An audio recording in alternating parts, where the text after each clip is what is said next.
The FBI has recently adopted a new tactic in the war on CP. It's a simple but effective method. Get an understanding and knowledge of people who share and distribute in stealth groups that would otherwise go unnoticed. Find the administrators or moderators of said groups, arrest them, take over their accounts, which in turn brings down a whole network of pedophiles who share similar depraved interests. The FBI's gateway into this shadowy online world dates back to around 2017, when 23-year-old Daxton Hassan from the Salt Lake City suburb of Roy was apprehended by field agents in relation to his connection with groups via the Kik messaging app. But it wasn't just one, rather multiple. In a nationwide operation dubbed Broken Hearts, law enforcement agencies from all 50 states joined in arresting 2,300 people connected to private Kik groups, the majority of them led by Daxton. When FBI agents turned up at his front door, he surprisingly admitted to viewing and creating various private groups, all who traded nude images and videos of prepubescent boys engaged in various sexual acts. Although the joint operation was made public, in-depth details are unknown at the moment, so we don't know what conversation ensued between both parties. But given that Daxton would eventually be handed a 48-month prison sentence for his crimes after handing over his accounts to the FBI, it wouldn't be outlandish to assume that a deal was struck. From April 2017 to November 2018, the FBI, who now had access to various groups on Kik, allowed depraved adults to continue to post material to gather as much evidence as they could to secure successful convictions. 25,000 people were investigated, 2,300 were arrested at the time they first went public, and as of 2021, people were still being arrested in connection with the operation for sex crimes against children and human trafficking. With the success of the nationwide sting, that only meant one thing. Some flew under the radar, taking extra steps to avoid detection. So, more officers decided they would take it upon themselves to go undercover on Kik and try various tactics of their own in order to bring down these networks of pedophiles. In February of 2019, an unnamed undercover police officer out of Washington, D.C. went undercover to infiltrate a group dubbed Taboo Parents, who at one point had as many as 54 members.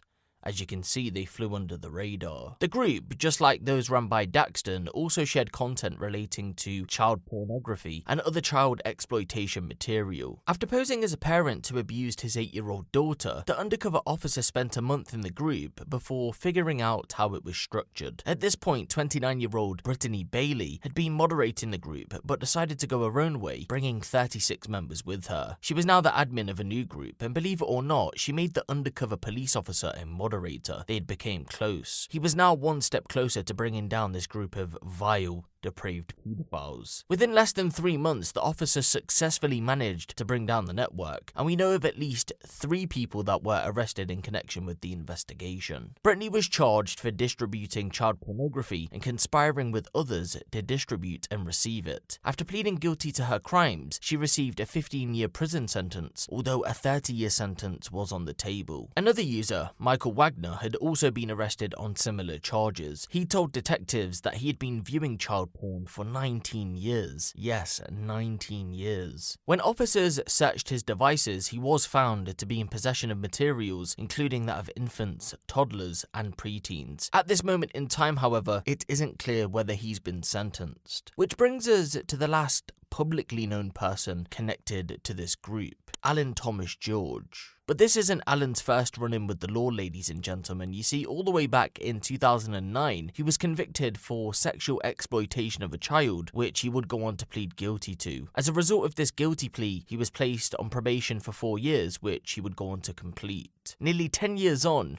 and he was back up to his old tricks. On April 10th, 2019, in the midst of the undercover operation in the Taboo Parents Kik group, Allan George was found to be an active member. When the information was passed on to local law enforcement, they conducted a follow-up investigation in June of the same year and paid Allan a visit at his home. Upon a search, he was found to be in possession of sexually explicit images of children, all while living at home with 2 of his own. I knew it was wrong, but I explored several groups on Kik looking for child pornography. I engaged in such activities in the evening after work while off duty. After his arrest, Allan's wife claimed he went into a state of depression. Thoughts of self-harm soon followed, and he was actually able to purchase a firearm. The previous conviction by this point had been wiped off his file as part of him pleading guilty and completing his probation. So believe it or not, again, he was able to purchase one. Around this time, Allan's wife had been out of town. Over the phone, Allan would go on to express his desire about taking his own life, but had also said that if he didn't, he wasn't going to go to jail without a fight. So a welfare check was made on the 1st of August 2019 at the behest of his wife, but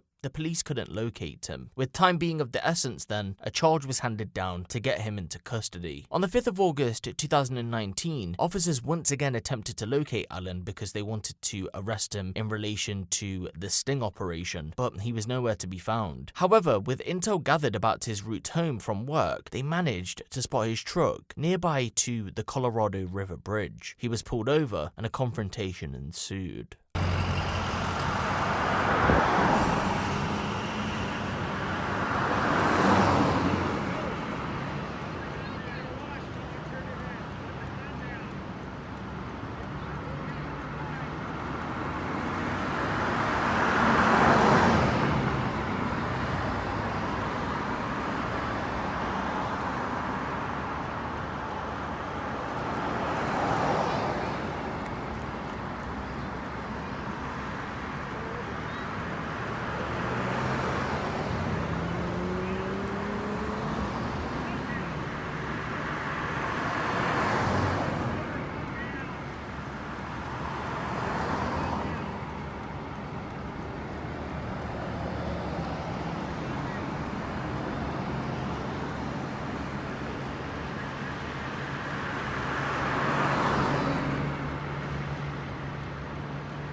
Allan was shot twice in the back after attempting to make an escape from officers. He would later go on to be pronounced dead after being rushed to hospital. No charges would ever be placed against the officer who fired the fatal shots, causing Allan's family to sue the city and the officer involved, after they say deadly force was unconstitutional. The lawsuit, filed at the US District Court in Colorado, alleges that excessive force was used, which violated a Supreme Court precedent. They say that being shot in the back multiple times, killing him, was not needed when non-lethal force was readily available given the circumstance. That lawsuit was filed in 2020, but as it stands right now, there are no updates in regards to it.